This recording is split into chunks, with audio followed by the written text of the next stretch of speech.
কাদিয়ানীরা mission নিয়ে নেমেছে যে কোনো মুহূর্তে ৬৪টা জেলায় ওরা ৬৪টা মার্কাজ মসজিদ বানাবে, অর্থর যোগান দিবে ইসরায়েল। নাউজুবিল্লাহ বাইতে যে কইেন। আমি আবার বলছি, কাদিয়ানীরা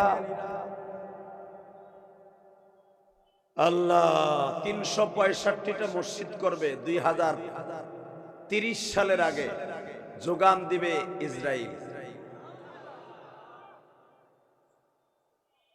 শুধু এখানেই শেষ না, এর জন্য তাদের যা কিছু করার দরকার তারা করবে। আর আমরাও রামদাও দাঁড়াইছি। আমার কলিজার স্পন্দন মুফতি জাকির হোসেন কাসিমের কলিজার স্পন্দন শেখুল ইসলাম আহমদ শফি বিগত সরকারকে এই যে আসাদুজ্জামান কামাল মৃত্যুর ৬০ দিন আগে আল্লাহর কুতুব বলেছিলেন, আমি মৃত্যুর আগে শুনতে চাই যে কাদিয়ানীদেরকে কাফের কইছে, এই কথাটা আমার কানে কানে কম। সারা দুনিয়া সোশ্যাল মিডিয়া ভাইরাল ছিল, আল্লাহর কুতুবকে শুনাইতে পারে না।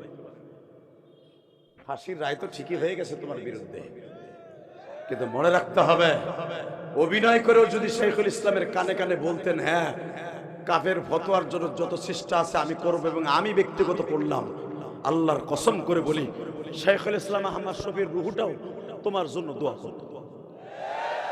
করো নাই তোমার।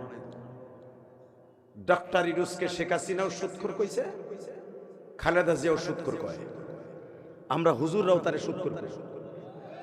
কিন্তু আপনার সুদখোর নামটা গোছাবার জন্য একটা কাজ করে যান, চাচা সুদখোর মরার আগে, আপনার ক্ষমতা ছাড়ার আগে, কারণ আপনার তো সংসদে বইছেন, ক্ষমতায় বইছেন, কোনো ভোট লাগে নাই, ভোট ছাড়াই বিনা ভোটে মুইন আহমদের মতো বইছেন। কয়দিন থাকবেন এটাই ভালো জানে, আমেরিকার লাড়ি লড়াইতেছে।